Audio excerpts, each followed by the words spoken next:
the HippieCatholic. Welcome to my channel. If you're new here, please subscribe to be part of the conversation. This is my lovely friend Jewel. She was with me in the Hindu temple vlog. I'll put that in the card above in case you want to see that video. We like to go to like holy places and stuff together and just talk about life and drink tea and spill tea. My mug says, Mommy fuel. Mommy fuel. Neither of us are moms. I'm a dog mom. You're a dog mom. Phoenix, basically, like, you have to put a diaper on her. She's my emotional support animal, but she gets scared by everything, so I'm like her emotional support human.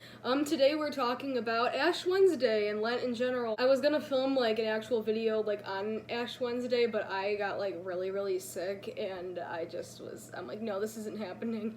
Here's a picture of me with my ashes. Those ashes were thick, with 2 C's. 2 C's. We were feeling all ashy. Today I'm gonna be asking Jewel some questions about her first Ash Wednesday experience. First question, what did you think of Ash Wednesday before being around Catholics? I was not raised Catholic. I was raised just like non-denominational Christian, kind of in and out of a few different churches while I was growing up. Even though I knew about Ash Wednesday and like I got baptized when I was 17 on Palm Sunday, there was never really any like emphasis put on like the Lenten season. It was kind of just like, oh, this is the month leading up to Easter. We really didn't put a lot on Good Friday. It was mostly just Easter. It sounds bad, but the focus wasn't even really on God on Easter. It was more kind of just like, hooray, he is risen. He's now go find your Easter basket. It was more about the Easter egg hunt and the food than it was about the actual like resurrection of Christ. You guys are all getting all the ambiance noise of my house, of my mom putting in ice cubes in her new. Her what? That's what we call her water bottle. You have to specify what you mean, because that could be anything. It's the new. So, like, what were your, like, thoughts, like, going into it? Or how did you think about Catholics doing Lent before, like, you actually were around real Catholics? I really didn't know much about it. I was intimidated, I think was the biggest thing. I mean, I knew there was giving things up for Lent. I knew there was not eating meat on Fridays. I didn't really understand the concept of what Lent was or why people do it, other than it's a sacrifice for God in some way. If God gave up all this stuff for you, then you can give up one thing for God. And that was kind of how I thought about it. And then I knew that like on Easter, my mom's ex-boyfriend, their parents were Catholic, and so when I was growing up, we would go over there for Easter. They would always have like a lamb-shaped cake, and they'd always give me the lamb head because it had the most icing on it. Yeah. And they'd save it for me. That's wholesome. I was like, oh, there's a lamb on the table. I get to drink a little bit of wine when I'm 10 years old at Easter dinner, and people are giving up stuff for God. I never really questioned what Lent meant or if it had a deeper meaning. It almost was like the surface level Christmas season for me. So that's kind of what my thoughts were going into it. No, that's awesome. How was your first Ash Wednesday experience? Overall, it was really great. Going into it, I was nervous. I decided to go by myself. I go to a Catholic university, and I got an email few days before Lent, and they have like 8 different times of when to receive ashes throughout the day. So I went to the chapel in between classes, and I was kind of fascinated by the ritual of it. Yeah, and, like, it was a lot more cut and dry than I expected. Oftentimes I feel like in the evangelical Christian path, there's not a lot of decisiveness. Even our communion, it kind of feels like a watered down version of communion compared to Catholic communion traditionally. Yeah. Afterwards, I just remember feeling really in tune with myself and with God, and I didn't feel like an outsider anymore. When I went in, I kind of felt a little bit of that outsiderness, but during it, that kind of changed. I mean, I would rate my Ash Wednesday experience as a pretty pretty top tier, pretty good one. What are your thoughts on the Eucharist, or that's like Holy Communion within the Catholic faith? I really like it. Like I mentioned before, in the Christian church, we do take communion at like a little bread tablet and then like grape juice. We all kind of just stood in our seat and just did it, and then it was like, okay guys, bye, have a great weekend. Yeah. Okay, everyone have a great day, there's coffee outside,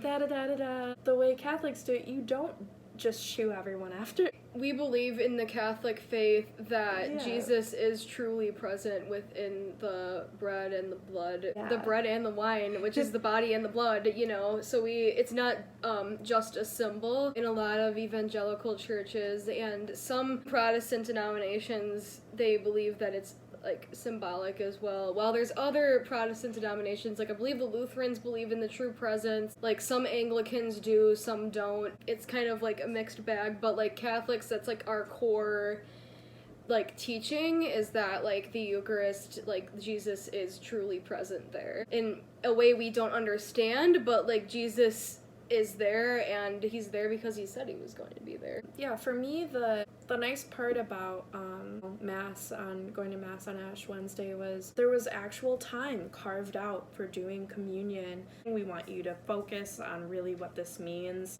you know, pray and just really reflect on, you know, the true deeper meaning of the Eucharist and what you're doing, you know, by partaking in it. Also, like, talk about how, like, the priest gave you communion. Yeah. Because I know you've spent some time, like, learning about it and stuff. This is not my first time going to a Catholic Mass. It's actually my second time going to Mass at my school. So the first time, before I went, the priest found me and he saw that I had kind of a confused look on my face, and he was like, hey, you know, can I help you? And I was like, I've never done this before. I know Mass starts in 5 minutes. I'm totally nervous. And he was like, whoa, whoa, whoa, whoa, whoa. Deep breaths. And I'm like, okay. And he's like, no big deal. You don't have to kneel. You don't have to know all the words. Just sit up and, you know, stand up and sit down when everyone else does. And so he really took time before my first time attending Mass to, like, reassure me and make sure that I felt comfortable enough to go through it. I was like, what if everyone's judging me? What if I make a mistake? I'm gonna be kicked out. It's like, as a Catholic, like, I still will feel like that sometimes when I go to Mass. It's like bringing out all the film images from my past of like, some nun is gonna come and smack my knuckles with a ruler if I don't know the Lord's Prayer. Like, we're American, so it's like, America in general is not really too keen on, like, rituals. The whole idea of, like, ritualized Mass is, like, very strange. Even for people who are raised with it, like, I'm a cradle Catholic, I've been raised Catholic my whole life, and even still, even though I've been raised with it my whole life, that's all I've known, I still will be like, yeah, this is, like, a bit, like, you know, counterculture, this is a bit strange. It's crazy because when you do step inside, like, a Catholic church, it's almost like time stops. It does. Like, you feel transported to a place that is sort of always existed. I find a lot of beauty and calm and safety in that. Yeah. To feel like, you know, everything else around me is changing, but, you know, whether I go to a Catholic church 10 years ago or 15 years ago, or whether I go to a Catholic church in 2020, it still feel the same. Back to what the priest did. So my first time going to Mass, he could see I was visibly nervous, and he was just like, no pressure, you don't have to take communion. He's like, I know you're not Catholic. I'm like, I do believe in God, I am a Christian. He's like, well, if you do believe in God and you want to take communion, I will give you communion. Totally up to you. I'm not gonna exclude you from taking communion if it's something that you feel you want to do. But if you're not comfortable, you know, I'll just give you a blessing. I ended up not taking communion because even though I usually take communion at the Christian church, I didn't know what exactly it meant to take communion in the Catholic church, but I knew that it was quite a bit different. I didn't feel the most comfortable going through with that. At Ash Wednesday, I actually went through with it and took communion for the first time. It really felt different than any other communion I've taken. There was a lot of solidarity with, you know, amongst me and the other people taking communion. I honestly remember feeling like, you know, like God was present. You I walk feel in and I it. feel the force and the presence of God kind of It's just like hit me in the face. And that's something that's like unique about Catholic churches in particular. Like I've gone to like many different religious buildings and places of worship, and they each kind of have like a sort of feel to them. But like Catholic churches, there is like a strong like holy energy, which I know that sounds like cliche. Of course, there's a holy energy in the Catholic Church, but it's like hits you like in the face, like it's like intense. And I think that it's because and I don't think it's because of the building, because it's in even if it's in like a simple church, you still feel that feeling. I think it's because of the Eucharist, because like in the tabernacle, that's where they keep the bread. That's like the box like in the front.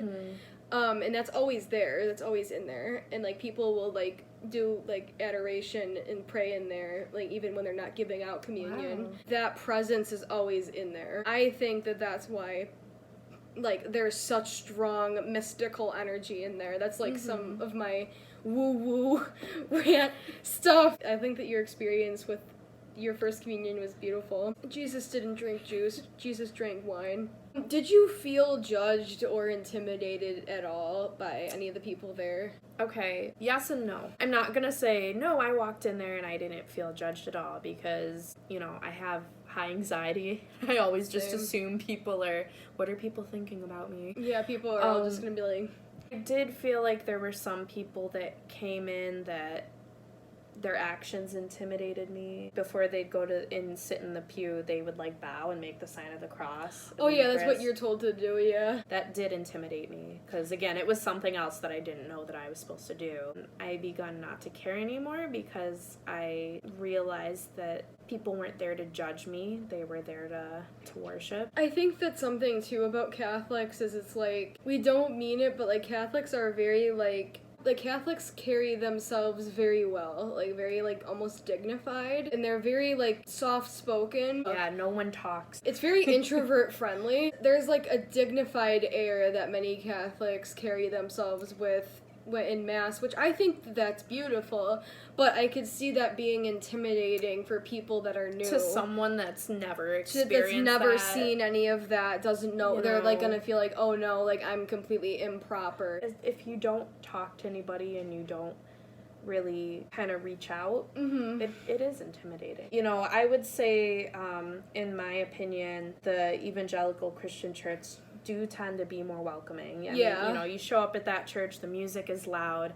everybody's got a smile, they got coffee and donuts. Catholics tend to come off very, I wouldn't say like snooty, but no, they're not snooty. They're very subdued and to themselves, and they're very like contemplative, contemplative, dignified. Very dignified. There is a standard set. And I think that it's like the Catholic Church, like everybody's like welcome, but I feel like that the Catholic Church is very much like you're welcome and now that you're here, learn. I think that it's very much like the Catholics want you to grow and to learn about our rituals and learn about like why they're important and how they have us be closer to God. The Catholic Church is never going to like leave you where you started. You're always going to be growing and like improving within the Catholic Church. Right. And I think that lends to a couple of the misconceptions about the Catholic Church. You know, upon delving deeper into, you know, talking to the priest one-on-one and talking to other people that are Catholic, I really came to get this impression that the reason people are so closed off and kind of dignified in church is not because they think they're better than you, a high opinion of themselves, but more because of their devotion to how sacred that time is. I think it's important too to like set aside like quiet time, and I think that like for Catholics, church is quiet time. I really felt like I was supposed to be there to reflect on God. I really felt aligned with God more than my connection with other people, and that was definitely a big shift. Would you recommend Ash Wednesday for newcomers? Yes. I can see where it can look very intimidating. I was like, no, I don't need to go, and then the night before, I actually messaged you and was like, okay, should I go? I have a little bit of interest, but I'm really intimidated. Yeah. And you kind of talked me into it. You were like, just usually there's a lot of people there, they're just getting ashes. Right, you just yeah. go in, sit down. A lot of people, like, they go in, they get out. And then once I got in there, I did feel really good about my decision. So I would say, if you're intimidated or if you're nervous, bring a friend. Even if they haven't gone to that sort of thing before either, it's always better when you have a friend. I also think that it's good, too, to maybe, like, look up, like, an article or something on Google or something to maybe, like, read a little bit about it before you go, just so that you feel like you have a little bit of a grasp on it before you go. Educate yourself on, what is it really about and what are you going to be doing? The Catholic Church has a reason for everything with ritual and stuff. There's always a deep meaning behind it. What are your thoughts on the rest of Lent? I think it's cool. When I thought about it going into it, I was like, oh, I gotta give up chocolate. Something really interesting that I talked about with you is that in more recent years, Lent has sort of shifted from giving something up for God to making positive change in your life for God. Like, I'm doing, like, a variety of things for Lent. I'm also mentioning this in this video more to hold myself accountable, not to, like, make you guys feel like, look what I'm doing for Lent, guys. I'm wearing my scapular every day for Lent. I'll do a whole video about scapulars, but, like, they're, like, a reminder of, like, that you're constantly living in prayer. Like, it's impossible for you to be, like, mumbling prayers all the time. But, like, when you wear a scapular, it's, like, a reminder of, like, me living my life is an expression of prayer. Wow. And just me interacting with the world is an act of prayer. And I felt like that was beautiful, and I wanted to, like, get back into wearing it. Yeah, and then it's also something that's cool about Lent is it's, like, everybody is, like, called to, like, not eat meat on Fridays, even though you can't eat fish, but, like, honestly, a lot of people, even non-Catholics and even, like, non-religious people I've talked to, are, like, taking that up, and, like, they're not eating meat on Fridays as a way to, like, test out being vegetarian or vegan, and, like, also just, like, to, like, help the environment. A lot of people are giving up plastic for Lent. A lot of people are really thinking about the environment and our environmental impact, and, like, you can give up chocolate, of course, and because, like, there is, like, giving up the pleasure aspect of things, like, and not being reliant on pleasure for, like, fulfillment in life. At the same time, I think that it shouldn't be just that surface level thing of, like, oh, I'm gonna, like, not eat donuts anymore. It's like, no, like, maybe, like, dig deeper into, like, what are you afraid of? What are you battling? What are your inner struggles, The impression that I got about Lent that I think is really just cool and not exclusive to Catholics, but really for anyone, even if you're not religious, or if you don't have a certain belief system. I really like the idea of Lent being a time of reflection and a season of bettering yourself. One of my goals in Lent is to not think so negatively about myself. My internal thoughts, I tend to go in a very negative direction. So my goal this Lent season is to, whenever I'm tempted to think of a negative thought, think of 3 positive thoughts about myself. And by actively, like, addressing, like, hey, what are my weak points in my personality? What are my weak points in how I'm interacting with people? What could I do better? Because we all have things that we need to improve on. I mean, we're all, and that's not to say we're not good people. Oh, of course not. We're all,